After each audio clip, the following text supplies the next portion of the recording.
volta com o nosso Profissão Mulher. E olha, como vocês viram, a gente está falando de um assunto aqui delicado, difícil, né? Mas nem tudo são espinhos, muitos são flores, isso mesmo, e as mais belas flores. Hoje o nosso cenário está aqui, ó, todo colorido, todo recheado aí com as flores da Juliana Flores. E você pode presentear alguém, lembrar o quanto esse alguém é especial. De repente, né, doutora? Essa pessoa aí está passando por essa dificuldade, dessas leis todas, emprego, desemprego, enfim.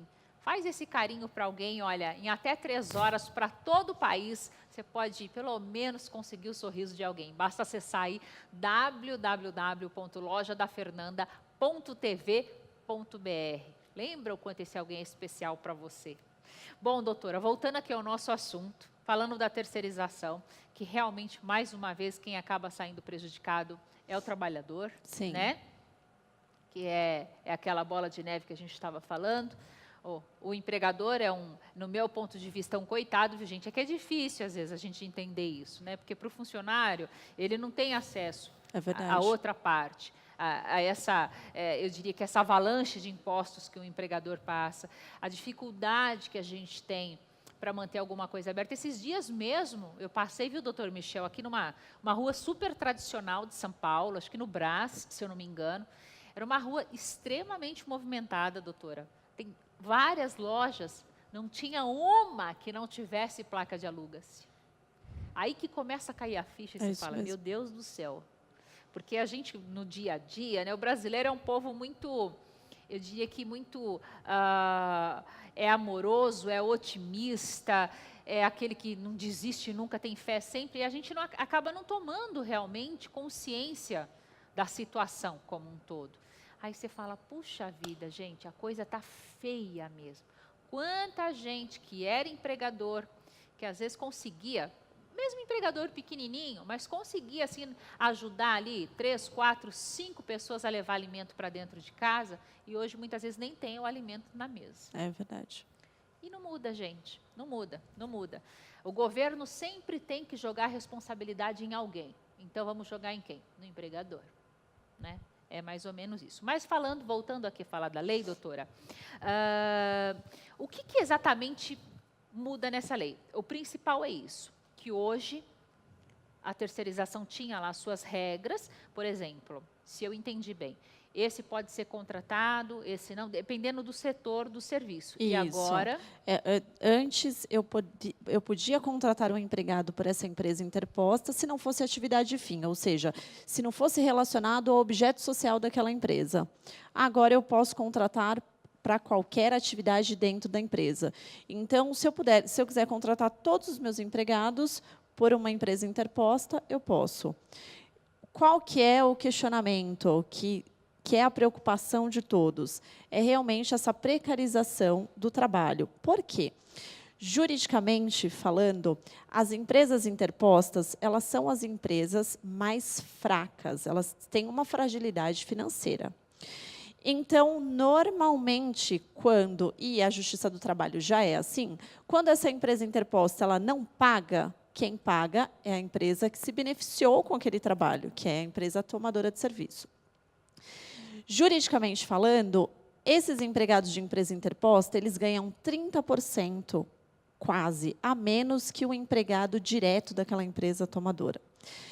Elas também, esses empregados que trabalham por empresa interposta, eles chegam a trabalhar até 3 horas a mais do que um empregado se fosse daquela empresa. Então, inclusive, os empregados de empresas intermediadoras, eles são considerados pelos empregados daquela empresa até como subclasse, sabe? Então, não é fácil você ser empregado de uma empresa, prestar serviço por uma empresa sem ter vínculo com ela. No meio social ali dentro daquela empresa é bem complicado. Então, a Justiça hoje se preocupa em relação a isso, ou seja, se essa realidade ainda vai se dar, como que vai acontecer. E, assim, o que as empresas esquecem, que a gente sempre orienta, a nova lei de terceirização, ela te autoriza, sim, a contratar uma empresa para ter um serviço daquele empregado, mas a gente pode bater também com os direitos da CLT, ou seja, se eu contratar um empregado por uma empresa interposta, mas eu mandar naquele empregado, ele pode, sim, ter um vínculo direto comigo. Então, as empresas, às vezes, estão muito se garantindo nessa lei de terceirização, mas não é bem assim. Eu posso contratar, mas eu tenho muitas outras regras para observar. Porque se esse empregado que tem vínculo com essa empresa interposta, mas ele comprovar que ele era subordinado àquela empresa tomadora, na Justiça do Trabalho ele pode conseguir o vínculo direto, e não só o vínculo, mas como ter todos os direitos, como se o empregado fosse direto daquela empresa. Então, por exemplo, os empregados dessa empresa interposta, eles têm bem menos direitos regidos, que assim, a lei ela te dá um direito, a CLT ela te dá os direitos básicos, e a convenção coletiva da categoria ela te dá outros direitos adesivos, ou seja, mais direitos. Então, aqueles empregados que vão ser registrados para essa empresa interposta, normalmente os direitos dela são quase nada. Agora, vamos considerar os direitos que a convenção coletiva dos bancários dá. Tem vários direitos a mais. Então, esses empregados dessa empresa interposta, como eu disse anteriormente, eles não vão ter direito. Então, essa é a grande preocupação hoje dessa lei. Qual vai ser o objetivo do empresário quando ele for escolher? Então, por que eu vou querer essa empresa interposta? Por que a lei, por que começou a surgir essa terceirização? E a Justiça do Trabalho acabou permitindo, mas só para atividade meio, para a empresa ela se dedicar exatamente à atividade dela. Ou seja, eu sou uma empresa, uma instituição bancária, eu não tenho que perder meu tempo com atividade similar.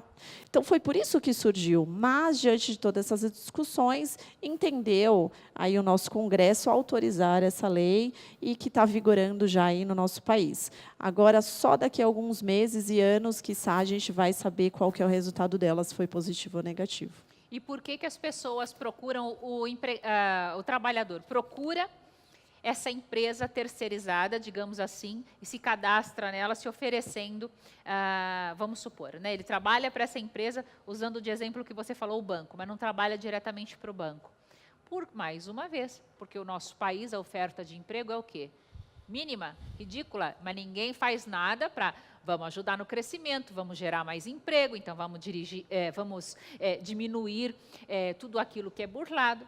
Não, mais uma vez, bate ali. Sabe aquela teoria, ficar batendo a mão na ponta do prego?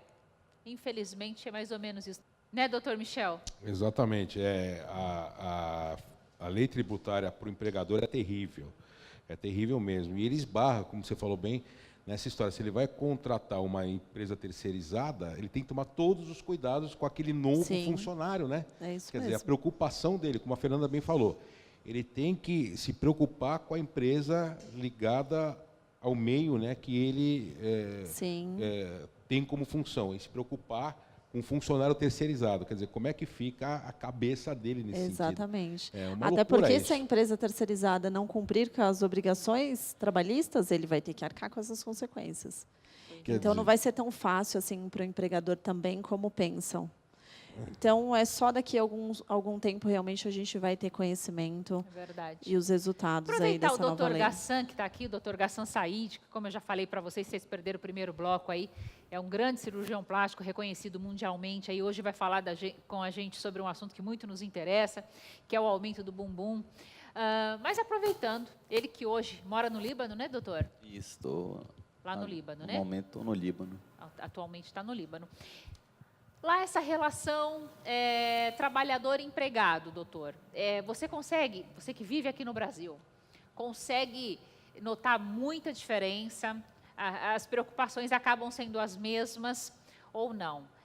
Lá realmente o empregado pode ter essa segurança de que se ele está trabalhando diretamente para o empregador, o que é de direito vai ser pago, o que é de direito será recebido?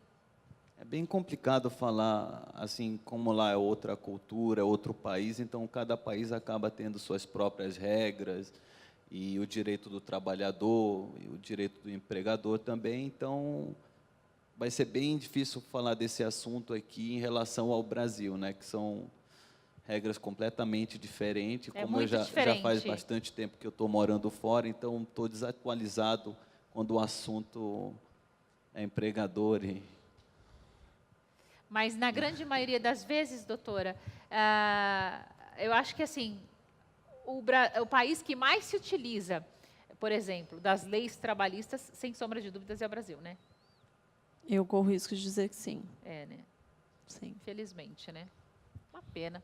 Bom, vamos dar uma respirada nesse assunto, falar de uma coisa mais tranquila, digamos assim. Olha, você sabia que muita gente tem a preocupação aí que às vezes está com algum probleminha, seja ele de âmbito ginecológico, obstétrico, e fala, meu Deus do céu, eu não vou procurar um médico de jeito nenhum, que vai me cortar, vai me rasgar toda, tá? O doutor falou que não é assim não, né, doutor? Exatamente. Como eu te falei no começo do programa, Fernanda, hoje em dia a medicina está tendendo para cada vez procedimentos menos invasivos, por vários motivos, né? Diminui o custo hospitalar, diminui o tempo de internação, diminui o risco de infecção para a paciente. Aquela história, quanto mais tempo a paciente ficar aberta durante uma cirurgia, quanto maior a incisão, maior risco de infecção. Então, cada vez mais se opta por cirurgias minimamente invasivas de acordo com a indicação. Tem tudo uma indicação, obviamente. Tá? Existe tanto na ginecologia quanto na obstetrícia.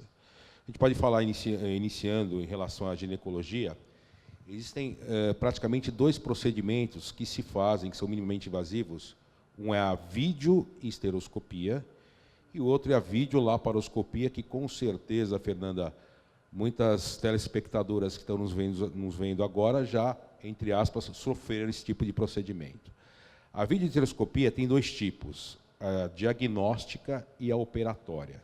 A diagnóstica, como o próprio nome diz, faz um diagnóstico. Por exemplo, vamos dar alguns exemplos.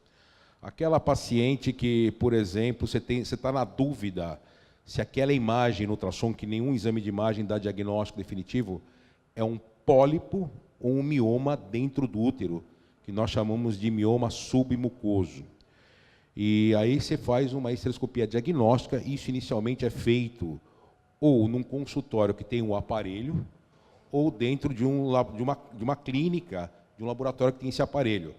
Você coloca um aparelhinho chamado histeroscópio, tá, dentro do útero, nesse caso ela não precisa tomar anestesia, você faz a biópsia dessa suspeita de um pólipo ou desse mioma e manda para análise. Dependendo de como for a característica dele e do tamanho, aí sim, você procede a um outro tipo de procedimento, que é a histeroscopia operatória.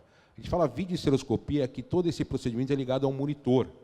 Nós médicos nos orientamos pelo monitor. Você vê a imagem lá dentro do útero, aí ela toma anestesia geral. Antes disso, obviamente, se pede uns exames pré-operatórios. Você faz nesse caso, a paciente não toma ponto, porque o histeroscópio você faz o quê? Uma ressecção com alguns instrumentos, tá? E vai cauterizando aquele local até retirar toda aquela lesão, e ela vai embora praticamente no mesmo dia. No mesmo dia. Então, mais uma vez, diminui o tempo de internação, menor custo para ela, menor custo para o convênio, caso ela tenha convênio. Quer dizer, minimiza um monte de coisa e realmente dá melhor qualidade de vida. Ela volta Principalmente, acho que o emocional, né, doutor? Sem dúvida, ela volta rapidamente às atividades. Falando a respeito da videolaparoscopia. Eu já Vou pedir para você contar isso daqui a pouquinho, porque nós vamos para um rápido intervalo, mas a gente já continua aqui com o doutor Michel. É rapidinho, bate lá, volta cá.